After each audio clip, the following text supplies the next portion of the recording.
सिया और आर्यमन को लगा जैसे उनके सामने किसी ने आईना रख दिया हो। कथई बड़ी बड़ी आंखें, गोरा रंग, लाल गाल, बाहर निकले कान। सिया आर्यमन को छूकर चेक करने लगी। पहले तो सिया ने आर्यमन की नरम और नाजुक नाक दबाई, फिर उसके कानों को अपनी उंगलियों से मसला। नमस्कार दोस्तों, कैसे हैं आप सब? स्वागत है आपका हमारे चैनल मिस्टिकल स्टोरी ज्ञान पर। अगर आपने अभी तक हमारे चैनल को सब्सक्राइब नहीं किया है तो अभी कर दीजिए और बेल आइकन पर क्लिक कर दीजिए। दोस्तों, पेश है एक लड़की को देखा तो कहानी का अगला एपिसोड। तो चलते हैं कहानी की तरफ। फिर अपने दोनों हाथों में सिया ने आर्यमन के दोनों हाथ लिए। सिया आर्यमन की हथेलियां देखने लगी। सिया बेंगलुरु में एक बार वैक्स म्यूजियम गई थी। उसे ऐसा ही लग रहा था जैसे आर्यमन सिया का मोम से बनाया हुआ पुतला था। आर्यमन पलकें झपकाए बिना सिया को देखे जा रहा था। आर्यमन ने काफी फिल्में देखी थीं जिसमें हीरो का कोई हमशक्ल होता है, मगर असल जिंदगी में ऐसा कुछ हो सकता है, यह उसकी समझ के परे था। जो हो रहा था वो सिया और आर्यमन दोनों की समझ के बाहर था। अचानक पीछे से सनी की आवाज आई, अब तुम सब देखना, अगले गेम में मैं तुम्हारी कैसी हालत करता हूं। मेरे पास एक ऐसी जादुई चाबी आई है जिससे मैं कुछ ही दिनों में वर्ल्ड चैंपियनशिप जीत लूंगा।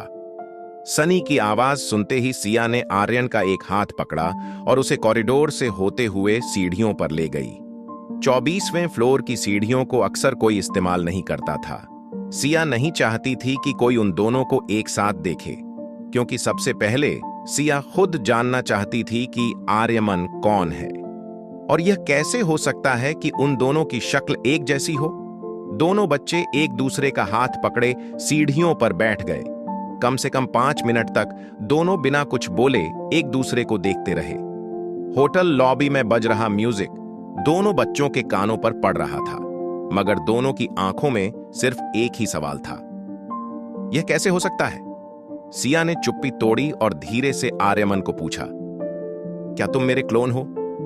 आर्यमन को यह सवाल कुछ समझ नहीं आया। उसने उल्टा सिया से सवाल किया, क्लोन? वो क्या होता है? सिया ने आर्यमन के पांव पर छपक लगाते हुए कहा, अरे तुम्हें क्लोन का मतलब नहीं पता? साइंटिस्ट एक ह्यूमन की सारी क्वालिटी जब कंप्यूटर में डालकर वैसा ही दूसरा ह्यूमन तैयार करते हैं तो वो दूसरा ह्यूमन पहले ह्यूमन का क्लोन होता है। आर्यमन के चेहरे पर साफ दिख रहा था कि वो सिया की बात बिल्कुल नहीं समझ पाया। सिया और आर्यमन भले ही एक दूसरे के हमशक्ल थे, लेकिन दोनों की पर्सनैलिटी में बहुत फर्क था। सिया अपनी उम्र के बच्चों से काफी ज्यादा तेज थी और आर्यमन अपनी उम्र के बच्चों से थोड़ा कम तेज था। आर्यमन ने अपनी नाक खुजाते हुए सिया से पूछा, तो क्या मैं तुम्हारा क्लोन हूं? इस बात पर सिया खड़ी हो गई। सीढ़ियों की रेलिंग पकड़कर पांव पटकते हुए कुछ सोचने लगी। कुछ देर सोचने के बाद सिया ने अपना फैसला आर्यमन को सुना दिया, नहीं, तुम मेरे क्लोन नहीं हो सकते, क्योंकि मैं बहुत स्मार्ट हूं, लेकिन सॉरी टू से पार तुम नहीं हो, सो तुम मेरे क्लोन नहीं हो सकते। फिर हम एक जैसे क्यों हैं?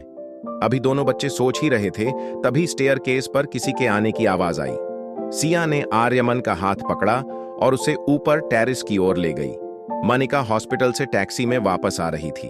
उसके मन में सिर्फ एक ही बात चल रही थी, ज्योति बुआ का ऑपरेशन जल्द से जल्द करना होगा। उसके लिए उसे डॉक्टर अमृता बनकर सबके सामने आना ही होगा। उसने अपनी पर्स से डॉक्टर अग्रवाल का कार्ड निकाला और उनके पर्सनल नंबर पर फोन लगाया। जैसे ही डॉक्टर अग्रवाल ने फोन उठाया, मनिका ने उन्हें बताया, हेलो डॉक्टर, मैं मनिका आहूजा बोल रही हूं। ज्योति बुआ के ऑपरेशन के बारे में क्या आपसे 2 मिनट बात कर सकती हूं? सामने से डॉक्टर अग्रवाल ने अपने फ्रेंडली अंदाज से कहा, of course my dear, please go ahead. Manika ने बड़ी कॉन्फिडेंटली डॉक्टर अग्रवाल से कहा, डॉक्टर, ज्योति बुआ के ऑपरेशन की तैयारियां कीजिए, कल डॉक्टर अमृता उन्हें ऑपरेट करने आ रही हैं। यह बात सुनकर डॉक्टर अग्रवाल थोड़े हैरान हो गए। उन्हें लगा कि शायद बुआ के इलाज के लिए परेशान होकर मनिका ओवर कॉन्फिडेंस में यह बात कह रही है। डॉक्टर अग्रवाल ने मनिका को समझाया, देखो मनिका, मैं तुम्हारे इमोशन समझ सकता हूं, लेकिन डॉक्टर अमृता सिर्फ इंडिया की ही नहीं बल्कि दुनिया की बेस्ट न्यूरोसर्जन में से एक हैं। उनकी अपॉइंटमेंट मिलना इतना आसान नहीं है। मैं खुद एक डॉक्टर हूं। मैंने खुद कितनी बार चाहा है कि वो आकर हमारे हॉस्पिटल में कोई सर्जरी परफॉर्म करें, ताकि हमारे मेडिकल स्टूडेंट्स को भी उनसे कुछ सीखने का मौका मिले। मगर इतने सालों में मैं आज तक उन्हें यहां बुला नहीं पाया। डॉक्टर अग्रवाल आगे कुछ कहे उससे पहले मनिका ने उनकी बात काट दी। डॉक्टर प्लीज डोंट वरी, मैं उन्हें मेल कर दूंगी। आई एम श्योर वो मान जाएंगी। डॉक्टर अमृता कल आपके हॉस्पिटल आ रही हैं। ज्योति बुआ का ऑपरेशन कल ही होगा। कुछ ही देर में आपको उनकी ओर से एक कंफर्मेशन ईमेल भी आ जाएगा। डॉक्टर अग्रवाल ने मनिका के साथ ज्यादा बहस ना करते हुए कहा, ठीक है, फिर उनका मेल आते ही मैं सारी तैयारियां शुरू कर दूंगा, डोंट वरी। फोन काटते ही मनिका ने एक कंफर्मेशन मेल टाइप किया और डॉक्टर अमृता वाले अकाउंट से डॉक्टर अग्रवाल को भेज दिया। इधर आर्यमन और सिया टेरेस के वाटर टैंक के नीचे जाकर छुप गए थे। वहां से उन्हें कोई नहीं देख पाता। अभी टैंक के नीचे दोनों बैठे ही थे कि आर्यमन ने सिया से पूछा, हम दोनों इस तरह छुप क्यों रहे हैं? इस सवाल पर सिया ने अपना हाथ अपने सर पर मारकर कहा, स्टूपिड बॉय, गॉड ने हमें सुपर पावर दी है। हम ये किसी को बता देंगे तो पावर खत्म हो जाएगी। आर्यमन सिया की बात पर हैरान होकर बोला, हमारे पास क्या सुपर पावर है? सिया ने आर्यमन को घुटनों पर बैठने का इशारा किया और उसे समझाने लगी, देखो, अगर हम किसी को यह न बताए कि हम दो हैं, तो सोचो हम क्या नहीं कर सकते। हम एक साथ दो जगह पर प्रेजेंट हो सकते हैं, जैसे कोई जादूगर। एक कप बोर्ड में जाएगा तो दूसरा केज में से निकलेगा। एग्जाम मैं लिखूंगी, मार्क्स तुम्हें मिलेंगे। आर्यमन को सिया की बातें किसी फेरी टेल जैसी लग रही थीं। उसने सिया से पूछा, क्या ये सब सचमुच हो सकता है?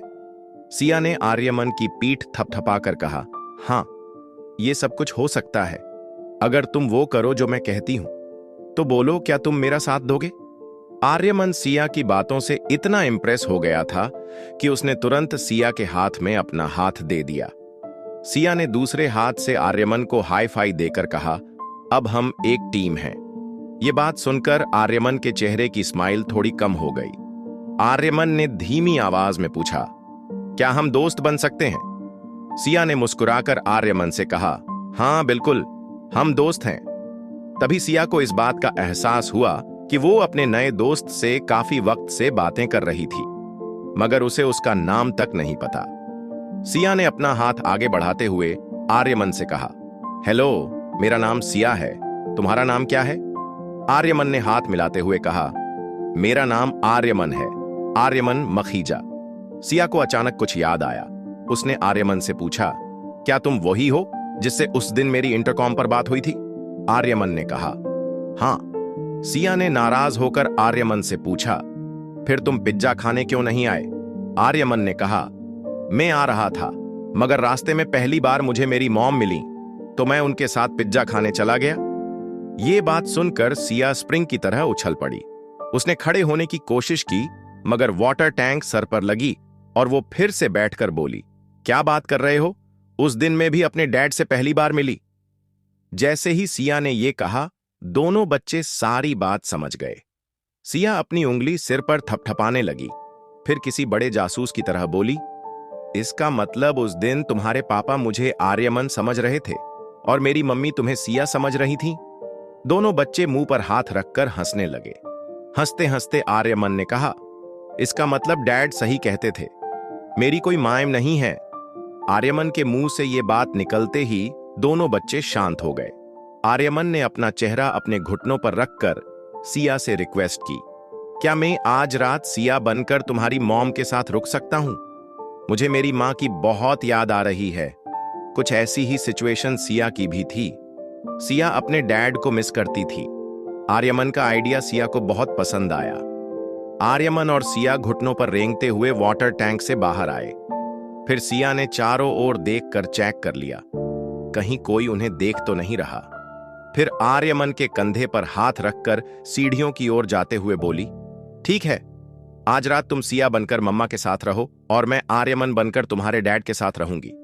लेकिन ध्यान रहे, उन्हें इस बात का पता नहीं चलना चाहिए, वरना हमारे सारे पावर्स चले जाएंगे।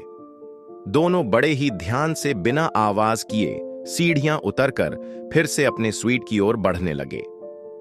Life care hospital room number 32 के सामने प्रीति बेंच पर बैठी थी। उसकी आंखों से आंसू तो बह रहे थे, मगर उसकी सिसकियां खत्म हो चुकी थीं। प्रीति को यकीन नहीं हो रहा था। जब उसकी मां जिंदगी और मौत के बीच लड़ रही थी, तब मनिका उनका साथ छोड़कर जा चुकी थी। सोनिका ने प्रीति के कंधे पर हाथ रखा। वो उसके पास आकर बैठ गई। सोनिका अचानक बड़े ही मैच्योर अंदाज में प्रीति को समझाने लगी। हमें तो पहले ही पता था कि मनिका किसी की सगी नहीं। तुम्हारी आंखें आज खुली। मैंने और मेरी मां ने कितना सहा है, ये हम ही जानते हैं। तुम और ज्योति बुआ उस पर आंख बंद करके विश्वास कर लेते, पर उसकी असलियत क्या थी, ये सिर्फ हम ही जानते थे। मगर तुम लोग मेरी मां को सौतेली समझकर कोसते रहे। प्रीति ने बिना कुछ कहे रोती हुई आंखों से सोनिका को देखा। सोनिका ने अपने हाथों से प्रीति के आंसू पोंछे और कहने लगी, देखो, उस मणिका को भूल जाओ। हम हैं ना यहां। तुम्हारी मम्मी को कुछ नहीं होने देंगे। मैंने खुद डॉक्टर अमृता को मेल किया है। बुआ के ऑपरेशन के लिए तुम फिक्र मत करो। प्रीति को अब भी विश्वास नहीं हो रहा था कि मनिका ऐसा कर सकती थी। तभी हॉस्पिटल पैसेज में डॉक्टर अग्रवाल के जूतों की तेज आवाज आने लगी। प्रीति ने देखा तो डॉक्टर अग्रवाल के चेहरे पर मुस्कान थी। वो प्रीति के पास आए। जैसे ही प्रीति बेंच पर से खड़ी हुई, डॉक्टर ने उसके कंधों को पकड़कर कहा, प्रीति, तुम्हारे लिए एक गुड न्यूज है। डॉक्टर अमृता तुम्हारी मम्मी का ऑपरेशन करने के लिए मान गई हैं। वो कल मिसेज शर्मा का ऑपरेशन करेंगी। उनका कंफर्मेशन मेल भी आ गया। प्रीति ये बात सुनकर बेहद खुश हो गई। उसकी आंखों के आंसू चेहरे की मुस्कान में बदल गए। सोनिका और निशा एक दूसरे को देखने लगे। उन्हें यकीन नहीं हो रहा था कि आखिर डॉक्टर अमृता ज्योति बुआ का ऑपरेशन करने के लिए मान कैसे गई। मौका देखते ही सोनिका ने कह दिया, थैंक गॉड, मेरे इतने मेल्स का फाइनली उन्होंने पॉजिटिव रिस्पांस दिया। सोनिका की बात सुनकर डॉक्टर अग्रवाल कंफ्यूज हो गए। उन्होंने सोनिका से पूछा, मगर अभी अभी मनिका ने मुझे कॉल किया था। सोनिका ने डॉक्टर अग्रवाल को बीच में ही रोकते हुए कहा, सर, आप भी किसकी बातों पर यकीन कर रहे हो? अरे वो कैसे डॉक्टर अमृता तक पहुंच सकती है? उसके पास तो बुआ के रिपोर्ट्स तक नहीं है और ना ही बुआ के ऑपरेशन में उसे कोई इंटरेस्ट है। आप पूछ लीजिए प्रीति से। बुआ के ऑपरेशन के लिए उसे एक छोटा सा काम दिया था, वो भी उसने नहीं किया। डॉक्टर अग्रवाल इस बात पर हैरान हो गए। जाने से पहले उन्होंने प्रीति के सर पर हाथ रखकर कहा, चलो अब आंसू पोंछ लो। इंडिया की बेस्ट न्यूरो सर्जन कल तुम्हारी मां का ऑपरेशन करने वाली है। तुम्हारी मां को दुआओं की जरूरत है, आंसुओं की नहीं। इतना कहकर डॉक्टर अग्रवाल वापस जाने ही लगे थे, तब सोनिका ने उनका रास्ता रोककर उनसे कहा, सर, कल क्या मैं डॉक्टर अमृता को इस ऑपरेशन में असिस्ट कर सकती हूं? डॉक्टर अग्रवाल ने थोड़ा सोचने के बाद जवाब दिया, हां, मैं कल तुम्हारा नाम लिस्ट में डाल दूंगा। उन्हें जूनियर डॉक्टर्स की एक टीम की जरूरत होगी। मैं तुम्हारा भी नाम उसमें ऐड कर दूंगा। सोनिका ये सुनकर बेहद खुश हो गई। वो भूल गई कि वो हॉस्पिटल में खड़ी थी। वो जोर जोर से सबको बताने लगी, सुना तुमने, मैं कल डॉक्टर अमृता को असिस्ट करने वाली हूं। प्रीति, सुना तुमने? मॉम, क्या आपने सुना? I am going to assist the best neuro surgeon in India, doctor Amrita. Hotel paradise Siya और आर्यमन ने अपने कपड़े आपस में बदल लिए। सिया आर्यमन को फाइनल टिप्स देने लगी, देखो, चाहे कुछ भी हो जाए, मम्मा को पता नहीं चलना चाहिए कि तुम सिया नहीं हो। कोई कंफ्यूजन हो तो टैबलेट पर गेम खेलने लगना और मम्मा से कह देना, मेरी इंपॉर्टेंट गेम चल रही है, बाद में बात करेंगे, और अगर कोई भी गड़बड़ हो तो मुझे फोन कर लेना। इस बात पर आर्यमन थोड़ा घबरा गया। वो सिया से कहता है, मगर मैं तुम्हें फोन कैसे करूंगा? मेरे पास तो फोन नहीं है। सिया आर्यमन की ये बात सुनकर चौंक गई और बोली, ओफ ओ, इतने बड़े हो गए हो, फिर भी तुम्हारे पास फोन नहीं है। कोई बात नहीं, तुम मेरा फोन रखो, आई विल मैनेज। सिया ने आर्यमन के हाथ में अपना फोन दिया। फिर 24th फ्लोर की लॉबी का दरवाजा खोलकर वो चेक करने लगी, कहीं कोई लॉबी में खड़ा तो नहीं है। मगर जैसे ही उसने दरवाजा खोला, उसने देखा सनी ठीक उसके सामने खड़ा था। सनी के दोनों हाथ अपनी कमर पर थे। उसने सिया की आंखों में आंखें डालकर कहा, समझ गया, मैं सब समझ गया। दोस्तों, कहानी में आगे क्या होगा ये जानने के लिए बने रहें हमारे चैनल पर। और अगर आपको ये कहानी पसंद आ रही है तो वीडियो को लाइक करके चैनल को सब्सक्राइब करना ना भूलें। अगर आपने इस कहानी के पिछले एपिसोड नहीं देखे हैं तो आपको डिस्क्रिप्शन बॉक्स में लिंक मिल जाएगा, आप वहां से देख सकते हैं। तो मिलते हैं कहानी के अगले एपिसोड में, तब तक के लिए नमस्कार, धन्यवाद।